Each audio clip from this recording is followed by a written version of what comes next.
வணக்கம். காலை நேர பிரதான செய்திகள். விரிவான செய்திகளுக்கு செல்லும் முன்னர் முதலில் தலைப்புச் செய்திகள். இந்த தகவல்களை வழங்க வேண்டாம். அஸ்வசம பயனாளர்களுக்கு விடுவிக்கப்பட்டுள்ள அவசர எச்சரிக்கை. மக்களே உஷார். டெங்கு நோயினால் உயிரிழந்தவர்களின் எண்ணிக்கை 50 அதிகரிப்பு. பரபரப்பில் வைத்தியசாலை வட்டாரங்கள். பல வழக்குகளின் பிரதிவாதியாக பெயரிடப்பட்ட CD விக்ரமரட்ன. வெளிவரும் தகவல்கள். தன்னைத்தானே சுட்டு தற்கொலை, காரணம் அம்பலம். செம்மணி புதைகுழி குற்றவாளியை காட்டிக் கொடுக்க முன்வந்த இராணுவ வீரர். வெளியான பகிர் தகவலுக்கு டக்ளஸ் பகிரங்கம். திசை காட்டி அரசை வீட்டுக்கு அனுப்பும் காலம் கனிந்து விட்டது, எச்சரித்த சஜித். சுற்றுலா சென்ற 20 மாணவர்கள் விபத்தில் உயிரிழப்பு. அரசு விதித்துள்ள முக்கிய தடை நாட்டையே உறைய வைத்த கொடூர். ஜஃப்னா கிங்ஸ் உரிமையாளர் அதிரடியாக கைது. ஒருவரை ஒருவர் மோதிக்கொண்ட ரோபோக்கள் வியந்து பார்த்த பொதுமக்கள். மனித வடிவில் ரோபோக்களின் புதிய சகா.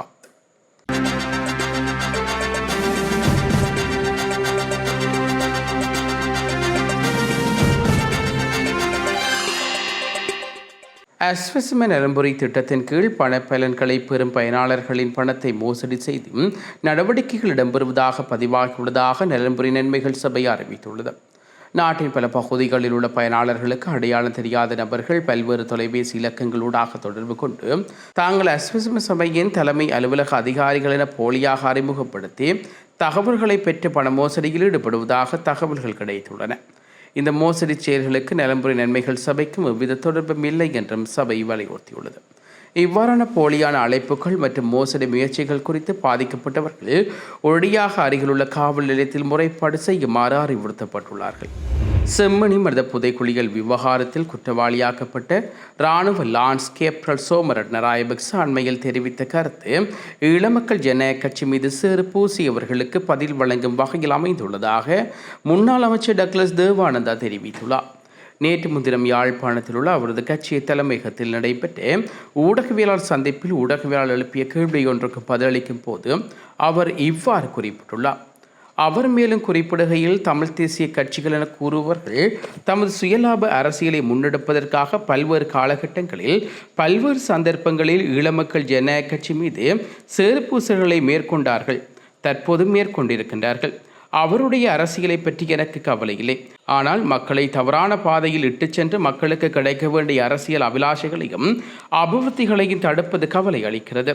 தற்போது செம்மணி மனித புதைக்குழி தோண்டப்பட்டு வருகின்ற நிலையில் பல 100 எலும்புக்கூடுகள் அகழ்ந்து எடுக்கப்பட்டிருக்கின்றன.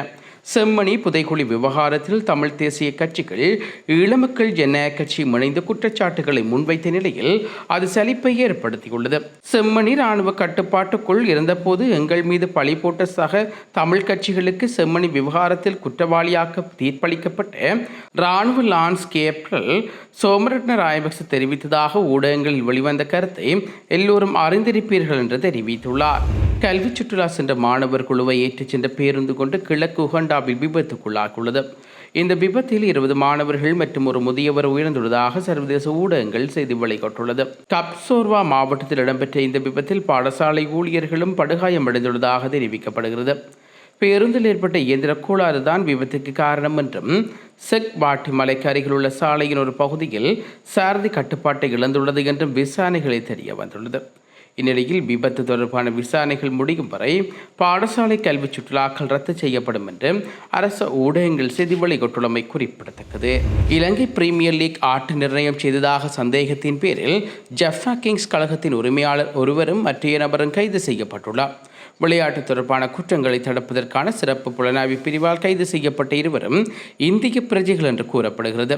ஜஃப்னா கிங்ஸ் அணியின் இணை உரிமையாளர்களின் ஒருவரான மன்ஜோத் ஹால்ரா மற்றும் ஜுவராஜ் 2026 இலங்கை பிரீமியர் லீக் போட்டிகள் இன்று தொடங்க இருக்கும் நிலையில் இந்த கைது சம்பவங்கள் நிகழ்ந்துள்ளன. இலங்கை பிரீமியர் லீக் 2026 போட்டியின் முதல் நாள் ஆட்டம் நேற்றிரவு 7:30 மணிக்கு கொழும்பில் உள்ள SSC மைதானத்தில் ஜஃப்னா கிங்ஸ் மற்றும் காலி கெரடல் அணிகளுக்கு இடையில் நடைபெற்றமை குறிப்பிடத்தக்கது. நாட்டில் இதுவரை டெங்கு நோயினால் உயிர்ந்தவர்களின் எண்ணிக்கை 50 அதிகரித்துள்ளதாக தேசிய டெங்கு கட்டுப்பாட்டு பிரிவு தெரிவித்துள்ளது. அத்துடன் நாட்டில் இதுவரையான காலப்பகுதியில் பதிவாகிய டெங்கு நோயாளர்களின் எண்ணிக்கை 73,455 அதிகரித்துள்ளது. தொடர்ச்சியாக காய்ச்சல் அல்லது அறிகுறிகள் தென்படுமாயின் உடனடியாக அருகிலுள்ள மருத்துவமனைக்கு சென்று முறையான மருத்துவ பரிசோதனைகளை மேற்கொள்ளுமாறும் பொதுமக்கள் அறிவுறுத்தப்படுகிறார்கள். முன்னாள் காவல்துறை மா அதிபர் DC விக்ரம் ரட்னாவின் மரணம் தொடர்பான விசாரணைகளை மேற்கு மாகாண குற்றத்தடுப்பு பிரிவிடம் ஒப்படைத்துள்ளதாக காவல்துறை தெரிவித்துள்ளது. மலாபே தலகின மாவட்டத்தில் உள்ள அவரது இல்லத்தில் இன்று காலை அவர் உடலமாக கண்டெடுக்கப்பட்டார். இது உயர் மாய்ப்பு என சந்தேகிக்கப்படுவதாக காவல்துறை ஊடக பேச்சாளர் தெரிவித்துள்ளார். 63 வயதான DC விக்ரமரட்ன 2 பிள்ளைகளின் தந்தையாவார்.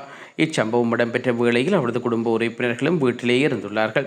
அவரது பாதுகாப்பு அதிகாரிகளில் ஒருவருக்கு சொந்தமான கைத்துப்பாக்கியை பயன்படுத்தியே உயிர்மாய்ப்பு செய்து கொண்டதாக தெரிவிக்கப்படுகிறது. தனிப்பட்ட காரணங்களுக்காக அவர் இந்த முடிவை எடுத்திருக்கலாம் என்றும் காவல்துறை சந்தேகிக்கப்படுகிறது.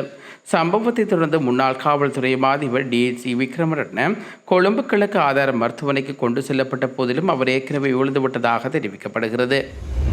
மனித வடிவில் ரோபோக்களை பயன்படுத்திய உலகின் முதல் வர்த்தக ரீதியிலான ரோபோ 4 லீக் சீனாவில் ஷென்சென் நகரில் ஆரம்பிக்கப்பட்டுள்ளது.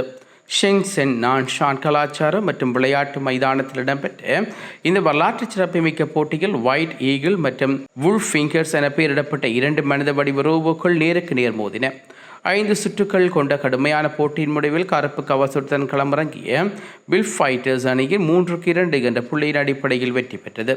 இந்த போட்டி தொடரை ஷென்சென் சேர்ந்த ரோபோட்டிக் நிறுவனமான இன்ஜினியரிங் AI நிறுவனம் QRKL என்ற பெயரில் ஏற்பாடு செய்தது. அனைத்து அணிகளும் ஒரே மாதிரியான இன்ஜினியரிங் AI T800 மனித வடிவு ரோபோக்களை பயன்படுத்தி போட்டியிட்டன. அணிகளுக்கிடையிலான வித்தியாசம் மென்பொருள் அல்கோரிதம், இயக்க கட்டுப்பாடு, தொழில்நுட்ப மேம்பாளர்கள் மற்றும் செயற்கை நுண்ணறிவு திறன்கள் காணப்பட்டது. இன்ஜினியரிங் AI நிறுவனத்தின் நிறுவனர் மற்றும் தலைமை நிர்வாக அதிகாரி சாவோ தொங் யாங், இது எங்களின் புறப்பாட்டு புள்ளி. முதல் விமானம் 30 மீட்டர் வரை மட்டுமே பறந்தது. இன்று அது கடல் கடக்கிறது. QRKL இங்கிருந்து ஆரம்பமாகிறது என்று தெரிவித்தார். சீனா, அமெரிக்கா, போலந்து மற்றும் சிங்கப்பூர் உட்பட நாடுகளைச் சேர்ந்த 200க்கும் மேற்பட்ட அணிகள் ஆரம்ப கட்டத்தில் போட்டிக்காக பதிவு செய்தன. தகுதிச் சுற்றுகளின் பின்னர் 32 அணிகள் பிரதான போட்டிக்கு தெரிவு செய்யப்பட்டன. இந்நிகழ்வில் ஹாங்காங் திரைப்பட நடிகரும் தற்காப்பு கலை நிபுணருமான டோனி சிங் சிறப்பு விருந்தினராக கலந்து கொண்டு இன்ஜினியரிங் AI பொறியியல் குழுவிற்கு விருதுகளை வழங்கினார். 1.73 மீட்டர் உயரம் கொண்ட T800 ரோபோக்கள் மூட்டுக்களில் 450 நியூட்டன் மீட்டர் உச்ச விசையை உருவாக்கும் திறன் கொண்டது. இது சுழல் உதைகள், மேல் குத்துக்கள் மற்றும் விழுந்த பின்னர் வேகமாக எழும் இயக்கங்கள் போன்ற சிக்கலான நடவடிக்கைகளை மேற்கொள்ளக்கூடியது. இந்த ரோபோவின் நேரடி காட்சி உணர்ச்சி திறன் தொழில்நுட்பத்தின் மூலம் எதிரொலியை அடையாளம் காணவும், அடுத்த நகர்வையை கண்காணிக்கவும், எதிர்த்தாக்குதல்களை மேற்கொள்ளவும் முடியும் எனவும் நிறுவனம் அறிவித்துள்ளது. சவால் என்பது குத்துவது மட்டுமல்ல, உணர்தல், முடிவெடுப்பது மற்றும் மீண்டும் செயற்படுவது ஆகியன ஒரு நொடிக்குள் நடைபெற வேண்டும் என சாவோத் குறிப்பிட்டுள்ளார். மேலும் போட்டியில் பயன்படுத்தப்படும் முக்கிய மென்பொருள் குறியீடுகளை திறந்த மூலமாக வெளியிட உள்ளதாக இன்ஜினியரிங் AI தெரிவித்துள்ளது. இதன் மூலம் உலகளாவிய ரோபோட்டிக் ஆராய்ச்சியாளர்கள் மற்றும் நிறுவனங்கள் பயன்பெற முடியும் என்றும் தெரிவிக்கப்பட்டுள்ளது.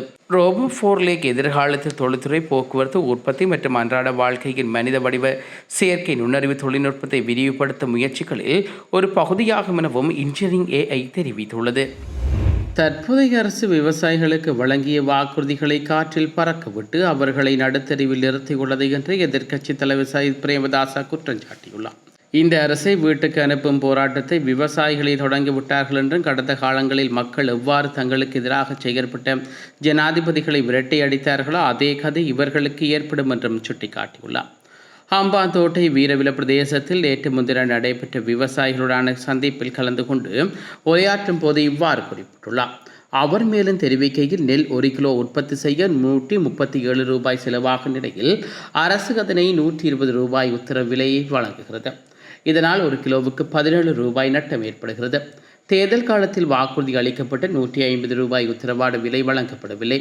தரமற்ற உரம் மற்றும் கிருமிநாசிகளின் இறக்குமதி, உரமானியம் சரியான நேரத்தில் கிடைக்கப்பெறாமை மற்றும் உர உபகரணங்களின் விலை உயர்வு காரணமாக விவசாயிகள் பெரும் கடன் சுமையில் சிக்கியுள்ளார்கள். நாட்டின் 30% தொடக்க 40% மக்கள் வறுமையில் வாடுவதற்கு அரசின் தவறுகளே கொள்கைகளே காரணம் என்றும் விவசாய பிரச்சினை குறித்து பேசுவதற்கு நாடாளுமன்றத்தில் ஊடகங்களிலும் வாய்ப்புகள் மறக்கப்படுகின்றன. விவசாய அமைச்சர் ஊடகவியலாளர்களை பார்த்து விரல் நீட்டும் போக்கை கடைபிடித்து வருகிறார். கடந்த காலங்களில் மக்கள் எவ்வாறு தங்களுக்கு எதிராக செயற்பட்ட ஜனாதிபதிகளை விரட்டியடித்தார்களோ அதே கரை இவர்களுக்கும் ஏற்படும். இத்தகைய தடைகள் வந்தாலும் நாடாளுமன்றத்துக்கு உள்ளேயும் வெளியேயும் விவசாயிகளின் உரிமைக்காக தொடர்ந்தும் குரல் கொடுப்பேன். இந்த அரசின் போலியான வாக்குறுதிகளை இனியும் நம்பி ஏமாற வேண்டாம் என விவசாயிடம் கேட்டுக்கொள்கிறேன் என்று குறிப்பிட்டுள்ளார். ஆசிய மத்திய கிழக்கு மற்றும் ஆப்பிரிக்க கண்டங்களை இணைகின்ற ஒரு நம்பகரமான ராஜதந்திர மற்றும் பொருளாதார பாலமாக இலங்கை மாற்றம் பெற வேண்டும் என நாமல் ராஜபக்ச வலியுறுத்தியுள்ளார். உலக பொருளாதார ஒத்துழைப்புக்கான கிழக்கு உச்சி மாநாடு அண்மையில் சிங்கப்பூரில் மிக பிரம்மாண்டமாக இடம்பெற்றது. சர்வதேச பொருளாதார நிபுணர்கள், ராஜதந்திரிகள் மற்றும் பிராந்திய தலைவர்கள் கலந்து கொண்ட இந்த மாநாட்டில் முக்கிய கலந்துரையாடல் குழுவில் ஆசிய அபிவிருத்தி வங்கியின் முன்னாள் அமெரிக்க தூதுவரும் மில்கன் இன்ஸ்டிடியூட் அமைப்பின் சிரேஷ்ட உறுப்பினர்கள் குழுவின் தலைவருமாக எஸ்ஸின் ஆகியோருடன் இணைந்த நாடாளுமன்ற உறுப்பினர் நாமல் ராஜபக்ச பிராந்தியத்தின் எதிர்காலம் தொடர்பில் கலந்துரையாடல் ஒன்றை மேற்கொண்டார். அவர் மேலும் தெரிவிக்கையில், நாம் இந்திய பெருங்கடலில் ஒரு சதாப்தத்துக்குள் மாத்திரம் நுழையவில்லை, மாறாக ஒட்டுமொத்த இந்திய பெருங்கடலில் நூற்றாண்டுக்குள்ளேயே நாம் ஒரு கால் தடித்து வருகிறோம். பல நூற்றாண்டுகளாக பல்வேறு நாகரிகங்களை ஒன்றிணைத்த பெருமை இந்த இந்திய பெருங்கடலுக்கு உண்டு. தற்போதைய சூழலில் அது உலகத்தின் எதிர்காலத்தை இணைக்கும் மையப்புள்ளியாக மாற வேண்டும். அதேபோன்று ஆசியா, மத்திய கிழக்கு மற்றும் ஆப்பிரிக்க கண்டங்கள் இணைகின்ற ஒரு நம்பகரமான ராஜதந்திர மற்றும் பொருளாதார பாலமாக இலங்கை மாற வேண்டும். இதற்கான மூலோபாய திட்டமிடல்களை இப்போதே நடைமுறைப்படுத்த வேண்டும் என்று தெரிவித்துள்ளார். தாயை இழந்த 6 மாத குழந்தையை தோளில் சுமந்தபடி உணவு டெலிவரி செய்யும் இந்த தந்தை பலருக்கும் ஒரு உண்மையான உத்வேகமாக மாறியிருக்கிறது. தற்போது சமூக வலைதளங்களில் வைரலாகி வரும் ஒரு வீடியோ ஆயிரக்கணக்கோடின் மனதை உருகச் செய்துள்ளது. அந்த வீடியோவில் சொமாட்டோ நிறுவனத்தில் உணவு டெலிவரி செய்யும் ஒருவர் தனது 6 மாத கை குழந்தையை தோளில் சுமந்தபடியே உணவுப் பொதிகளை வாடிக்கையாளரிடம் கொண்டு சென்று வருகிறார். அவரது நிலையை பார்த்து மனம் நெகிழ்ந்த ஒரு கார் ஓட்டுநர் வழியிலேயே வாகனத்தை நிறுத்தி அவரிடம் பேசியுள்ளார். அப்போது தான் இந்த தந்தையின் வேதனையான வாழ்க்கை கதை வெளிச்சத்துக்கு வந்துள்ளது. என் குழந்தை பிறந்தவுடனேயே அவளுடைய அம்மா இறந்து விட்டார். இப்போது நானும் என் மகளும் மட்டுமே இருக்கின்றோம் என்று அவர் கண்கலங்க சொல்லுள்ளார். மேலும் இவ்வளவு சிறிய குழந்தையை தனியாக எங்கும் விட்டு செல்ல முடியாது. என் குழந்தையின் பசியை போக்க வேண்டுமென்றால் நான் வேலை செய்தே ஆக வேண்டும் என்றும் கூறியுள்ளார். அவரது நிலையை பார்த்து அந்த கார் ஓட்டுநர் உதவ முன்வந்து அந்த தந்தை சொன்ன பதிலையும் பலரை நெகிழ வைத்துள்ளது. எனக்கு நல்ல உடல்நலமும் உழைக்கும் திறனும் இருக்கிறது. என் குழந்தையை என் உழைப்பால் வளர்ப்பேன் என அனைவரது தன்னம்பிக்கை நிறைந்த வார்த்தைகள் அனைவரது பாராட்டையும் பெற்றுள்ளது. இந்த வீடியோவை பார்த்த பலரும் அந்த தந்தையின் மன உறுதியையும் தன்னம்பிக்கையும் பாராட்டி வருகின்றார்கள். தற்போது இந்த வீடியோ சமூக வலைதளங்களில் வேகமாக பரவி வருகின்றமை குறிப்பிடத்தக்கது. இத்துடன் இன்றைய பிரதான செய்திகள் நிறைவுக்கு வருகிறது. தொடர்ந்தும் நாளை காலை பிரதான செய்திகளோடு இணைந்து கொள்ளுவோம். நன்றி. இதுபோன்ற செய்திகளை தெரிந்து கொள்ள யாழ் டிவி நியூஸ் சேனலை சப்ஸ்கிரைப் செய்து அருகே இருக்கிற பெல் பட்டனையும் கிளிக் செய்து கொள்ளுங்க. மேலும் இதுபோன்ற செய்திகளை உடனுக்குடன் தெரிந்து கொள்ள யாழ்டிவி.com எனும் இணையதளத்தின் வாயிலாக எங்களோடு இணைந்து கொள்ளுங்கள்.